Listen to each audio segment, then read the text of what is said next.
ভগবদ্গীতার ১৮ অধ্যায় থেকে জীবনের ১৮ শিক্ষা। জন্ম থেকে মৃত্যু পর্যন্ত পথ দেখায়।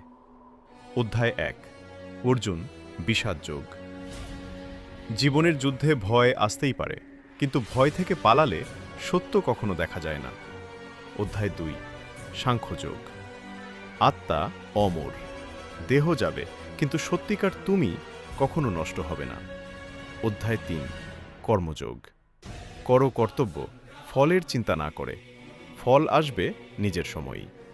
অধ্যায় ৪। জ্ঞানযোগ। জ্ঞান আর কর্ম একসাথে থাকলেই মানুষ মুক্তির পথ খুঁজে পায়।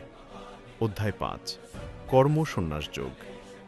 ত্যাগ মানে সব ফেলে দেওয়া নয়, আসক্তি ছেড়ে কাজ করাই আসল সন্ন্যাস। অধ্যায় ৬। ধ্যান যোগ। যেই মনকে জিতেছে সেই আসল জয়ী, বাইরের যুদ্ধ তার কাছে ক্ষুদ্র।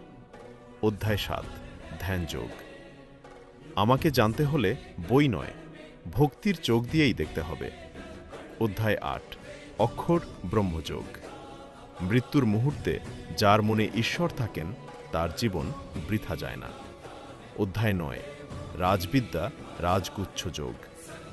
ভক্তির চেয়ে বড় কিছু নেই, যে ভালোবাসে সেই আমাকে পায়। অধ্যায় ১০। বিভূতি যোগ। যা কিছু শ্রেষ্ঠ, সুন্দর আর শক্তিশালী সব কিছুতেই আমিই আছি। অধ্যায় ১১। বিশ্বরূপ দর্শন যোগ। ঈশ্বরকে দেখতে হলে সীমাবদ্ধ চোখ নয়, ভক্তির দৃষ্টি চাই। অধ্যায় ১২। ভক্তি যোগ। সত্যিকারের ভক্তি মানে অহংকার ছাড়া ভালোবাসা। অধ্যায় ১৩। ক্ষেত্র ক্ষেত্রজ্ঞ যোগ। শরীর হলো ক্ষেত্র, কিন্তু আত্মা হলো সেই ক্ষেত্রের চাষী। অধ্যায় ১৪। গুণত্রয় বিভাগ যোগ। জীবনে ৩ গুণ কাজ করে, সত্ত্ব, রজ, তম, কিন্তু এদের ছেড়ে উঠতে পারলেই মুক্তি। অধ্যায় ১৫। পুরুষোত্তম যোগ। দুনিয়ার গাছের শিকড় আকাশে, ডাল মাটিতে, তাই সবকিছু উল্টো মনে হলেও মূলটা ঈশ্বরে। অধ্যায় ১৬। দৈবাসুর সম্পদ বিভাগ যোগ। ঈশ্বরীয় গুণ মানুষকে মুক্তি দেয়, আর অসুরী গুণ বেঁধে ফেলে। অধ্যায় ১৭। শ্রদ্ধাত্রয় বিভাগ যোগ।